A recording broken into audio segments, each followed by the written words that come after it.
এই তো কদিন আগে রোমাঞ্চ নিয়ে লিটন পাকিস্তান গেলেন পিএসএল খেলতে। করাচি কিংস উষ্ণ অভ্যর্থনায় স্বাগত জানিয়েছে টাইগার কিপার ব্যাটারকে। বিদেশি ফ্র্যাঞ্চাইজি লিগে দারুণ পারফরমেন্সে নজর কাড়বেন, সবার প্রত্যাশা ছিল এমন। স্বপ্ন পূরণ হলো কই, ভাগ্য যে ভেবে রেখেছিল ভিন্ন কিছু। নিয়তির করুণ পরিণতি, কোনো ম্যাচ না খেলেই পিএসএল মিশন শেষ লিটনের। আঙুলের চোট নিয়ে দেশে ফিরলেন। আঙুলের ফ্র্যাকচার ধরা পড়ায় 2 সপ্তাহ থাকতে হবে মাঠের বাইরে। দেশে ফিরে পুনর্বাসনে থাকবেন লিটন। জিম্বাবুয়ের বিপক্ষে টেস্ট সিরিজে থাকবেন না স্বাভাবিকভাবেই। দ্রুত সুস্থ হয়ে ফিরতে দোয়া চেয়েছেন এলকেডি।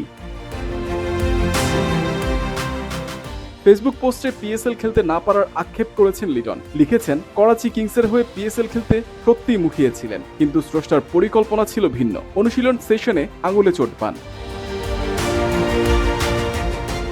এবার পিএসএল এর নিলাম থেকে লিটনকে দলে নেয় করাচি কিংস। পুরো আসরের জন্যই বিসিবির কাছ থেকে অনাপত্তিপত্র পেয়েছিলেন। এর আগে আইপিএল, এলপিএল খেললেও কখনো পিএসএল এ মাঠে নামা হয়নি।